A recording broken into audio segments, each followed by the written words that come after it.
Hello friends, Usha ക്രാഫ്റ്റ്സിലേക്ക് സ്വാഗതം. ഇന്നൊരു beef പെരട്ട് ഉണ്ടാക്കാം. അതിനുവേണ്ടി 1 കിലോ ബീഫ് എടുത്തിട്ടുണ്ട്. അതിൽ നന്നായിട്ട് കഴുകി വൃത്തിയാക്കി വെച്ചതാണ്. 2.5 ടേബിൾ സ്പൂൺ മുളക് പൊടി ഇട്ട് കൊടുക്കാം.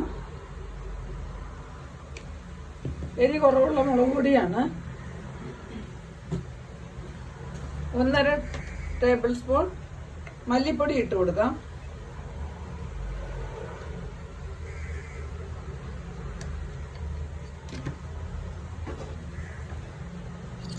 ജീരകപ്പൊടി 1/2 ടീസ്പൂൺ ഇട്ട് കൊടുക്കാം. നല്ല ജീരകമാണ്. പെരുജീരകത്തിന്റെ പൊടിയും 1/2 ടീസ്പൂൺ ഇട്ട് കൊടുക്കാം.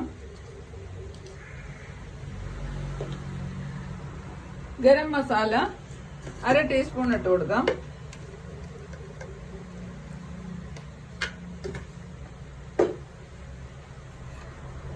കുരുമുളകിന്റെ പൊടി 1 ടേബിൾ സ്പൂൺ ഇട്ട് കൊടുക്കാം.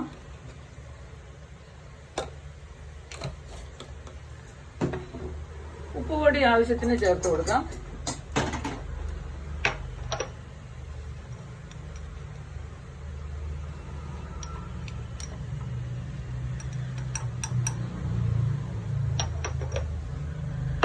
മഞ്ഞൾപ്പൊടി ഇട്ട് കൊടുക്കാം.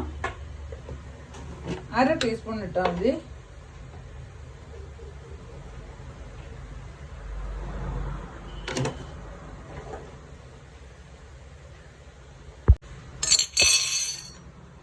ഒരു ടേബിൾ സ്പൂൺ ഇഞ്ചി വെളുത്തുള്ളി പേസ്റ്റ് ഇട്ട് കൊടുക്കാം.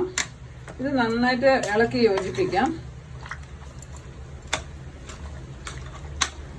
1/4 ഗ്ലാസ് വെള്ളവും കൂടെ ചേർത്ത് കൊടുക്കാം. ഒരുപാട് ചേർക്കണ്ട, ഇതിൽ നിന്ന് വെള്ളം വരും. 1/4 ഗ്ലാസ് വെള്ളവും കൂടെ ചേർത്ത് കുക്കറിൽ വെച്ച് 6-7 വിസിൽ കേൾക്കണ വരെ വേവിച്ചെടുക്കാം.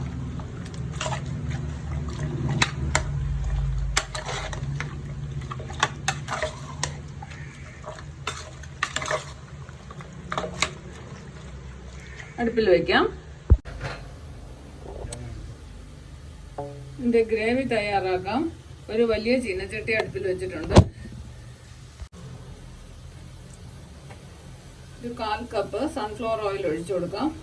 ഇത് നല്ല വറുത്തിയെടുക്കാനായതുകൊണ്ടാണ് കുറച്ച് കൂടുതൽ എണ്ണ ചേർക്കണേ.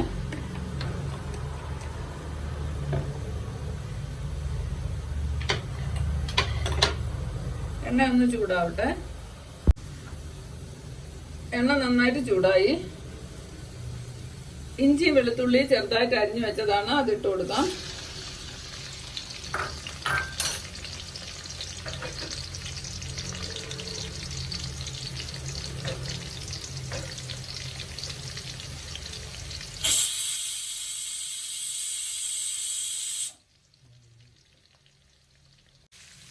മൂന്ന് സവാള അരിഞ്ഞു വെച്ചതും കൂടെ ചേർത്ത് കൊടുത്തു.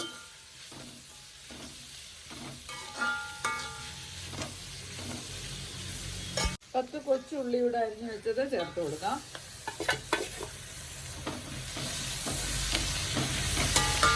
നന്നായിട്ടൊന്ന് വാടിക്കോട്ടെ.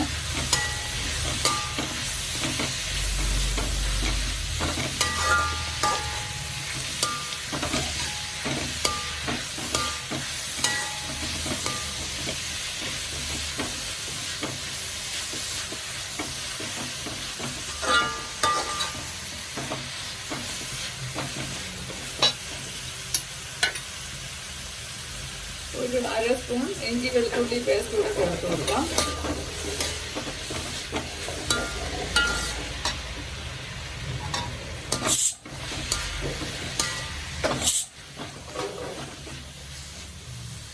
മൂന്ന് തക്കാളി കൂടെ നീളത്തിൽ അരിഞ്ഞു വെച്ചു, അതുകൂടെ ചേർത്ത് കൊടുക്കാം. ഇത് നല്ല വെന്തുടയണം.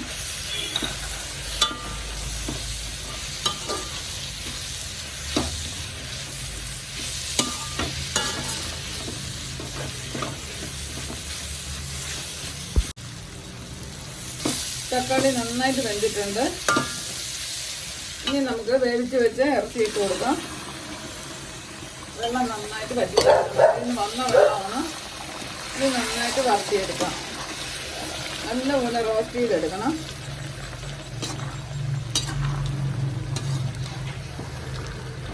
ചെറിയ ഫ്ലെയിമിൽ വെച്ചിട്ട് നന്നായിട്ട് വറുത്തിയെടുക്കാം.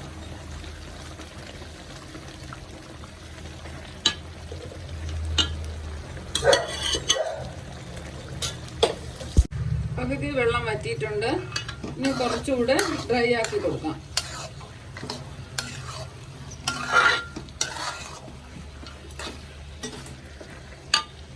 നല്ലൊരു അടിപൊളി റോസ്റ്റ് റെഡിയായി.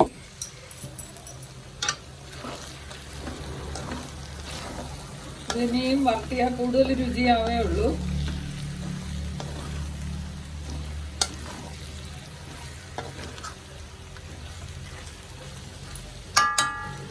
കറി റെഡിയായി. വിളമ്പുന്ന പാത്രത്തിലോട്ട് മാറ്റി വെച്ചു. നല്ല ടേസ്റ്റ് ഉണ്ട്. എല്ലാവരും ഇത് വച്ച് നോക്കണേ. എൻ്റെ വീഡിയോ ഇഷ്ടപ്പെട്ടാൽ സബ്സ്ക്രൈബ് ചെയ്യാനും ലൈക്ക് ചെയ്യാനും മറക്കല്ലേ.